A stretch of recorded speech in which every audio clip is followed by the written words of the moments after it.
ऐसा का चुनाव देर में और पहले में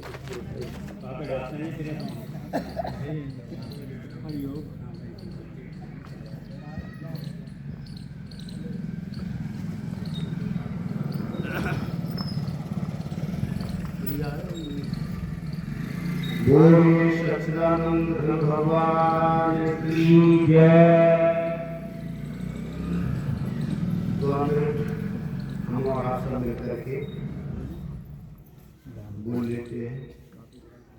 हरि शरणम हरि शरणम हरि शरणम हरि शरणम हरि शरणम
हमारे कुशल संचालक जी श्रीवास भाई हमारे बड़े प्रेमी हैं और उन्होंने भी अपना जीवन इसी आध्यात्म में समर्पित किया। बहुत सुंदर।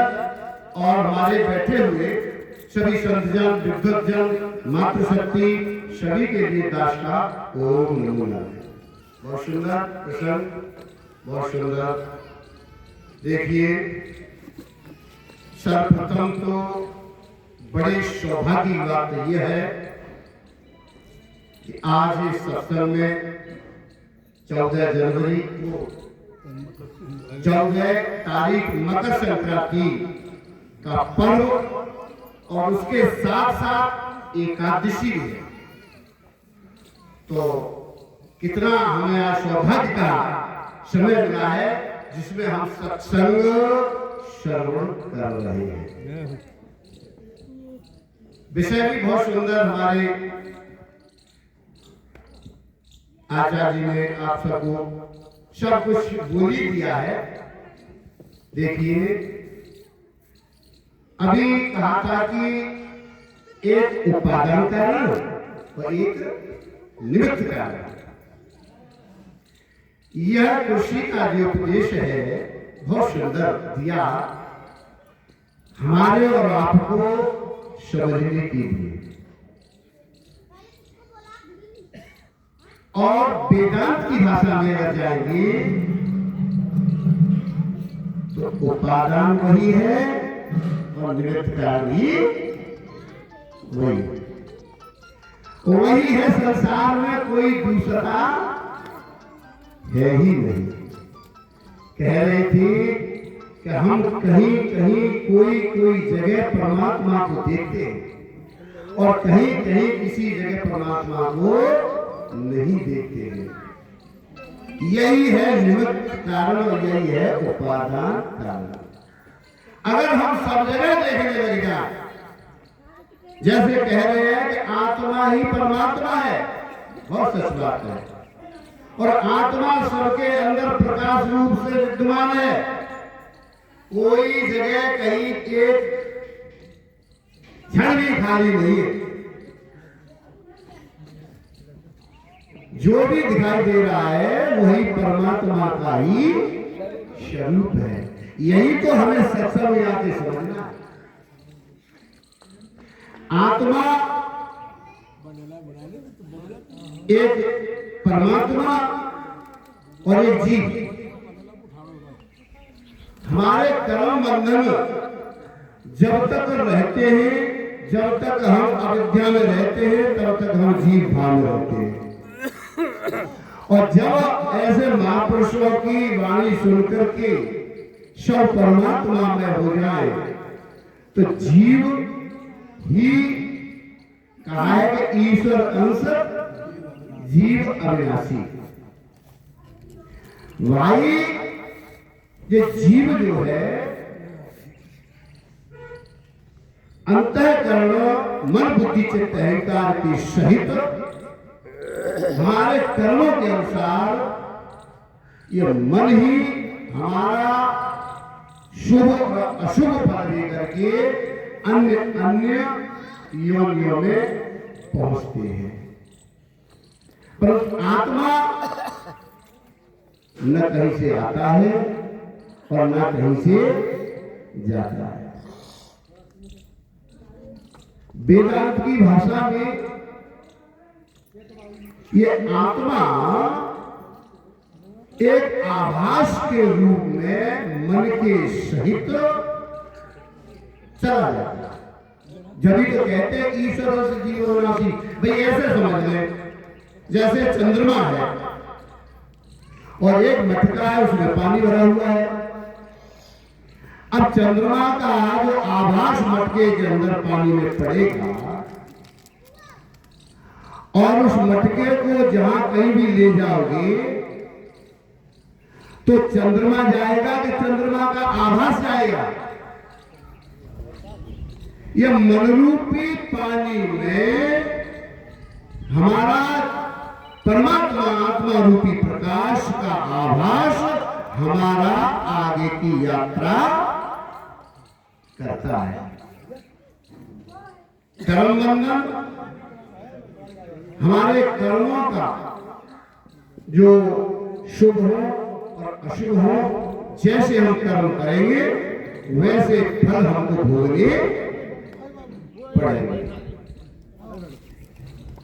तो मैं ज्यादा न कह करके, बात बहुत सारी है, हमारे और भी भाई बैठे हुए हैं। भक्ति ज्ञान मार्ग और कर्म मार्ग पर भी बात आई थी। देखिए, कर्म और भक्ति, कर्म और ज्ञान और भक्ति मार्ग, तीनों एक दूसरे के पूरक हैं। तीनों एक दूसरे के पूरक हैं। अब थोड़ा ऐसा समझ लें, अगर खीर बनाई जाए, खीर, तो खीर में जो चावल होगा वो कर्म का प्रतीक होगा। किसका? कर्म का प्रतीक होगा। और दूध होगा उसमें ज्ञान का प्रतीक। अब मैं आपसे ये कह रहा हूं कि चावल और दूध हमारी माताएं बनाकर तैयार करते हैं, तो बिना खान के, बिना भक्ति के वह स्वाद नहीं आएगा। पूरक है। तो हमें भक्ति हमारी भक्ति स्वतंत्र सकल सुख खानी। बहुत सुंदर। और ज्यादा न कहते मैं यही अपनी वाणी को विराम बोलिए सच्चिदानंद घन भगवान की जय हो।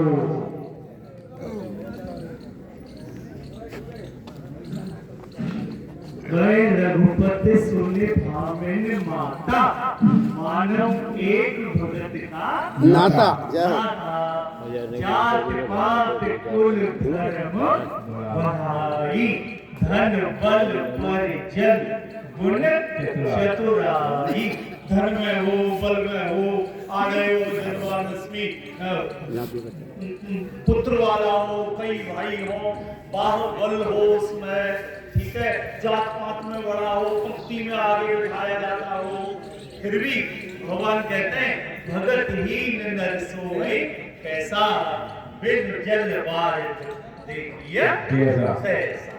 बहुत जरूरत हो पानी की, सूखा पड़ रहा हो और गड़गड़ करता हुआ काला आ रहा हो और फिर बरसे ना तो सब गाली देते, तो पाखंडी है, दम्भी दिखावटी आया था, ऐसा लग रहा था कि बहुत पानी बरसाएगा लेकिन चला गया। ऐसे ही हम लोगों को भी, सत्संगियों को भी कहा जाता है, बोलते तो हम बहुत हैं और जब हम किसी की मेहर काटे, किसी का धन छीने, किसी को बुरा बोले और ईमानदारी की बात ना कहें, कहीं लड़ाई हो जाए कि भैया तुम तो होता है, तुम वो कोई मतलब ना बुराई होना इससे काय के सत्संगियों हिम्मत नहीं है सत्य कहने की, है ना, तो वो फिर सोहता नहीं, सुंदर सत्संगी नहीं लगता, जो सही नहीं बोलता, न्याय की बात नहीं करता, खुद गलत करता।